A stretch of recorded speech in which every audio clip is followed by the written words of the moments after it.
साध संगत जी, प्यार से कहना धन निरंकार जी। आशा करता हूँ सतगुरु माता जी की कृपा से आप सभी अच्छे होंगे।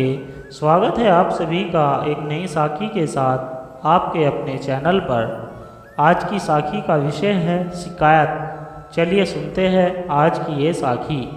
साध संगत जी, यह कहानी हर छोटी छोटी बातों पर शिकायत करना छोड़ जिंदगी जीने का हौसला सिखाती है।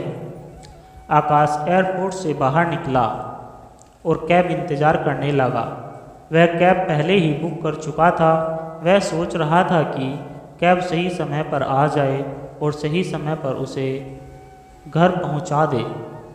कुछ ही देर एक शानदार चमचमाती हुई कार उसके पास आकर रुकी, जिसे देख आकाश एक पल के लिए चौंक गया कि क्या ये उसके द्वारा बुक की गई कैब ही है।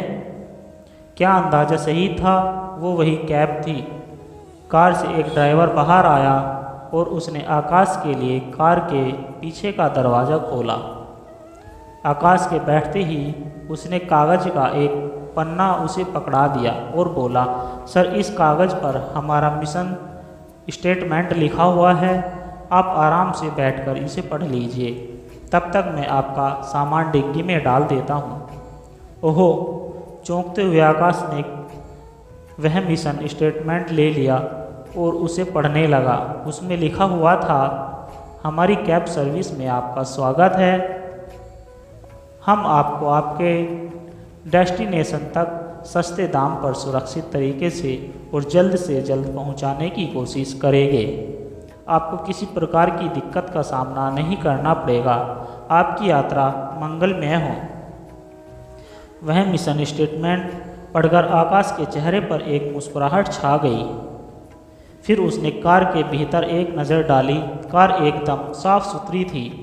तब तक कैब ड्राइवर ड्राइविंग सीट पर बैठ चुका था। उसने पलटकर आकाश से पूछा, सर, एसी का टेम्परेचर ठीक है क्या?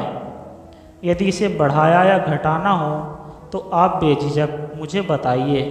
आकाश ने कहा, नहीं, इसकी ज़रूरत नहीं है, टेम्परेचर ठीक है। इसके बाद कैब ड्राइवर ने एक कार्ड आकाश की ओर बढ़ाया और बोला, सर, इस कार्ड पर सभी रेडियो स्टेशन की पूरी डिटेल है। आप जिस भी रेडियो स्टेशन को सुनना चाहते हैं प्लीज़ मुझे बता दीजिए, मैं वो प्ले कर दूंगा। आकाश ने कार्ड ले लिया। फिर कैब ड्राइवर ने कहा, सर, आज के सारे न्यूज़पेपर्स आपके साइड में उपलब्ध है। आकाश ने एक न्यूज़पेपर पढ़ने के लिए ले लिया। कैब ड्राइवर ने फिर पूछा, सर, आप चाय या कॉफ़ी कुछ लेंगे? आकाश ने जवाब दिया, एक्चुअली मुझे सॉफ्ट ड्रिंक चाहिए थी। आपके ठीक सामने एक छोटा सा फ्रिज है सर, आपको वहाँ चिल वाटर मिल जाएगा। सॉफ्ट ड्रिंक की कुछ वैरायटी मिल जाएगी, चाहे तो आप आइसक्रीम भी खा सकते हैं। आकाश कार में दी जा रही सारी फैसिलिटी से हैरान था। वह इनकी सब के बारे में सोचने लगा था कि कैब ड्राइवर फिर से बोला, सर, आप इस शहर के बारे में कुछ पूछना चाहते हैं तो मैं आपको यहाँ के बारे में बता सकता हूँ। इस तरह आपको यहाँ की जानकारी भी हो जाएगी और रास्ता भी आसानी से कट जाएगा।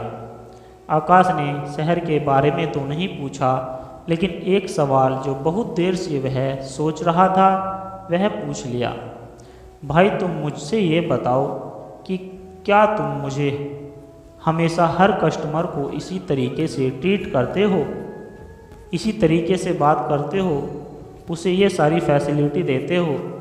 कैब ड्राइवर ने जवाब दिया, जी सर, लेकिन ये मैंने 1 साल पहले ही शुरू किया है। यूँ तो 5 साल से मैं कैब चला रहा हूँ, लेकिन पहले ये सब नहीं था। मुझ में ये बदलाव एक कहानी लेकर आई थी। एक दिन कैब चलाते चलाते मैं रेडियो पर एक कहानी सुन रहा था। वो कहानी थी बाज और बत्तख की।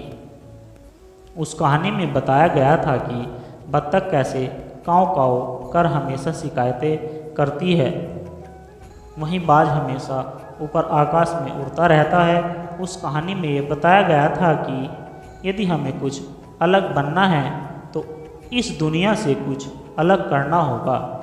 बस ये कहानी मेरे दिमाग में घर कर गई।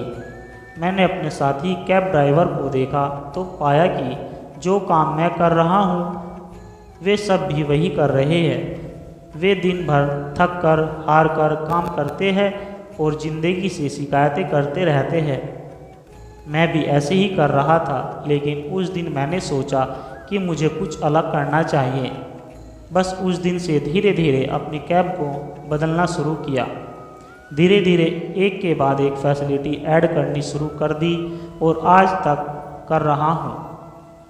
आप बहुत लकी है सर कि आपको आज मेरे साथ ड्राइव कर आने का मौका मिल गया, क्योंकि मेरी कैब हमेशा बुक रहती है। एक बार जो पैसेंजर मेरे साथ आ जाता है वो हमेशा मेरे साथ ही जाना चाहता है। वो मेरा नंबर लेकर और ज़रूरत पड़ने पर कॉल कर लेते हैं। कई बार मैं बुक होता हूँ तो अपने दोस्तों को भेज देता हूँ और उन्हें कोई दिक्कत नहीं आने देता। आप भी ये मेरा कार्ड लीजिए सर, कभी आपको भी मेरी ज़रूरत पड़े तो याद ज़रूर कीजिएगा। आकाश को आज तक इतना बढ़िया ड्राइवर कभी नहीं मिला था। उसका ये सफ़र उसके लिए ख़ास बन गया था। सत्संगत जी, ज़िंदगी में बत्तख की तरह शिकायत करना बंद कर दे, क्योंकि फिर ज़िंदगी बस शिकायत बनकर रह जाएगी। ज़िंदगी में वो मज़ा नहीं रह जाएगा। ज़िंदगी का मज़ा लेना है तो अपनी सोच ऊंची रखकर बाज की तरह ऊपर आकाश में उड़ना होगा। सबसे हटकर दुनिया से कुछ अलग करना होगा, तभी आप अपना एक अलग नाम और अलग मुकाम हासिल कर पाएंगे। हम तो यही कहना चाहेंगे, शिकायत तो बहुत है तेरे से ए ज़िंदगी, पर चुप इसलिए हूँ क्योंकि जो तूने मुझे दिया है बहुत के नसीबों में नहीं है। बस ऐसा कुछ कर जाओ कि दूसरे आपको फॉलो करना चाहे और आपके जैसा बनना चाहे। यही तो है ज़िंदगी की उड़ान। सत्संगत जी प्यार से कहना। धन निरंकार जी।